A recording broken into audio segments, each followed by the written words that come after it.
Me again, time for a boring old fat whiny woman, bonbon eating triple chin, wearing bad hair, doing obligation video time. I'm going to apologize. Derek, I am sorry. I am going to say I was short, and I'm going to apologize. Shouldn't have been. Yeah, but been working, trying to get stuff done, and my back is absolutely pounding right now. And I'm going to apologize. Pointing it out like the way I did is no way to help a person learn Scripture more perfectly, and I am sorry. That out of the way, let's go ahead and look at this. We're at Job 2.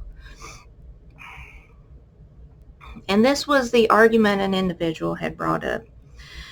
If you go to Job 2 and you drop down to 30:31, and I will show wonders in the heavens and in the earth, blood and fire and pillars of smoke. The sun shall be turned to darkness and the moon into blood, and therefore the great and terrible day of the Lord to come. Let's read 32 as well. And it shall come to pass that whosoever shall call on the name of the Lord shall be delivered, for in Mount Zion and in Jerusalem shall be deliverance, as in the Lord hath said, and in the remnant whom the Lord shall call. And the argument was, well, did I miss this sign? Did I miss this happening? Because obviously, if I didn't miss this, prophecy is still going on today. And no, this is actually quoted by Peter in Acts 2, and we're going to actually see this. If the fire and pillars and all that has to come before we get deliverance when we call on the name of the Lord, oops, I guess we don't get salvation because that other thing didn't happen. And we know that's not true. So let's compare the two scriptures. Once again, let me read Job 2. And at 28, and it shall come to pass afterward that I will pour out my spirit upon all flesh, and your sons and your daughters shall prophesy. Your old men shall see dreams, and your young men shall see visions. And also upon the servants and upon the handmaidens in those days I will pour out my spirit, and I will show wonders in the heavens and the earth, and the blood and the fire, and the pillars of smoke. And the sun shall be turned to darkness, and the moon into blood, before the great and terrible day of the Lord come. And it shall come to pass that whosoever shall call on the name of the Lord shall be delivered, for in Mount Zion and Jerusalem shall be deliverance, and the Lord hath said, and in remnant whom the Lord shall call. Now let's go to Acts 2. And this is Peter quoting this. Let's see, where do I want to start at this?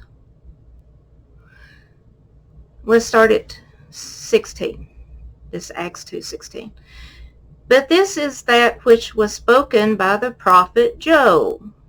Now pay attention to the language. And it shall come to pass in the last days, saith God, I will pour out my spirit upon all flesh, and your sons and daughters shall prophesy, and your young men shall see visions, and your old men shall have dreams.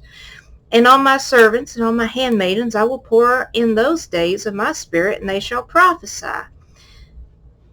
And most people stop right there. But let's continue reading. See if any more of Job was quoted.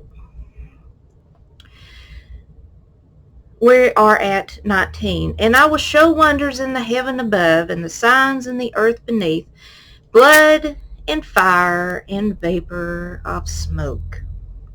The sun shall be turned into darkness, and the moon into blood, before the great notable day of the Lord come.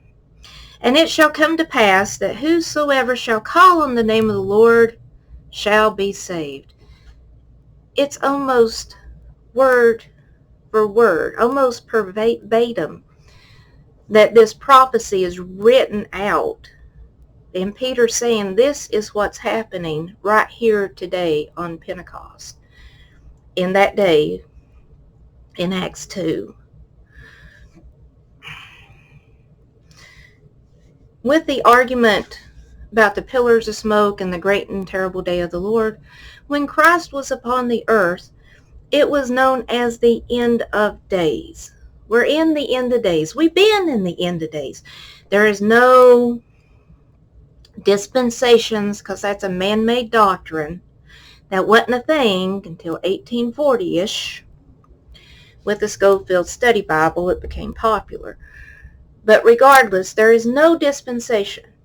But there is a time frame known as the end of days. And we're waiting for the judgment.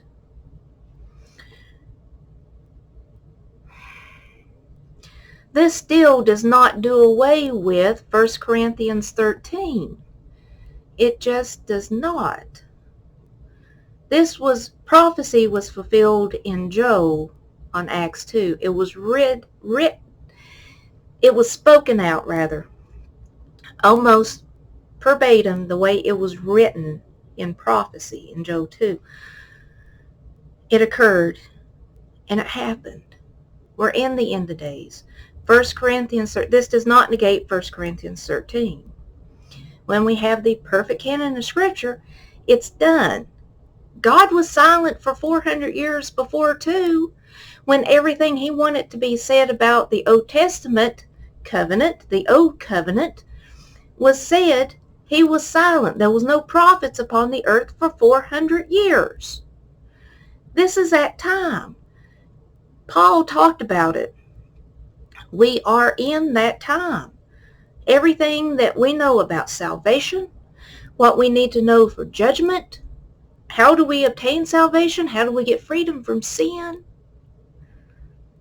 we know it in Scripture.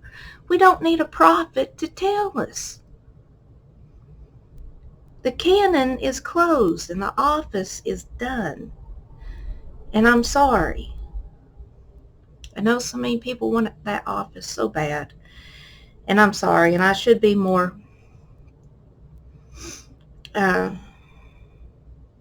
what's the word I'm looking for? Sympathetic to people who want that office and want to be something in the kingdom. I know it hurts. It hurts really bad for somebody to say, you're a common schmuck in the kingdom. You're not powerful. You don't get no glory.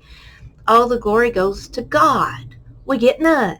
We get absolutely none. None. And I know it hurts. And I'm sorry. And once again, I should not have been cross.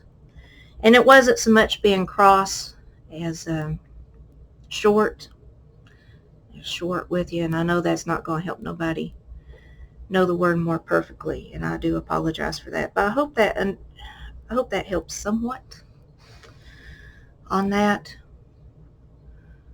The prophecy was done. Peter said it was fulfilled. It's done. This is that day. And we didn't.